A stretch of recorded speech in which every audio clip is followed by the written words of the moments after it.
Friends ఈ వీడియోని చూసే ముందు ఈ వీడియో మాత్రం తప్పకుండా లైక్ చేయండి, అలాగే మన ఛానల్ని సబ్స్క్రైబ్ చేసుకోండి, పక్కన ఉన్న బెల్ ఐకాన్ మీద క్లిక్ చేయండి, మీకు ఆల్ నోటిఫికేషన్స్ వస్తాయి. తర్వాత కామెంట్ సెక్షన్లో మాత్రం దిస్ వీడియో ఈజ్ అమేజింగ్ అని టైప్ చేయండి. హాయ్ ఫ్రెండ్స్, నా పేరు శ్రీనివాస్, మీరు చూస్తున్నారు ఎస్పీఎన్ ఎడ్యుకేషన్ యూట్యూబ్ ఛానల్.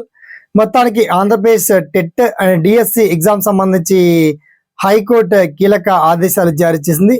మొత్తానికి హైకోర్టు స్టే విధించిందా, మరి డిఎస్సి లో కొన్ని పోస్టులు కలిపి మరి డిఎస్సి నోటిఫికేషన్ మాడిఫై చేసేటువంటి ఛాన్స్ ఉంటుందా, ఆ పర్టికులర్ డీటెయిల్స్ మనం షార్ట్ కట్ తెలుసుకుందాం. ఓకేనా, so let start our topic.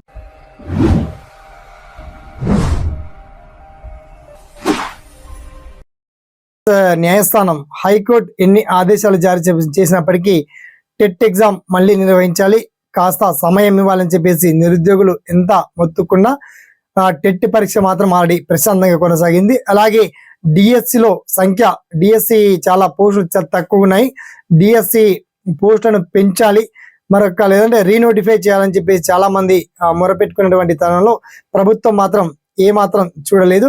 మొత్తానికి డిఎస్సి నోటిఫికేషన్ యథావిధిగా ఉంటుంది, దరఖాస్తు ప్రక్రియ కూడా ప్రారంభమైంది, ఎగ్జామ్ తేదీని కూడా ఖరారు చేసింది.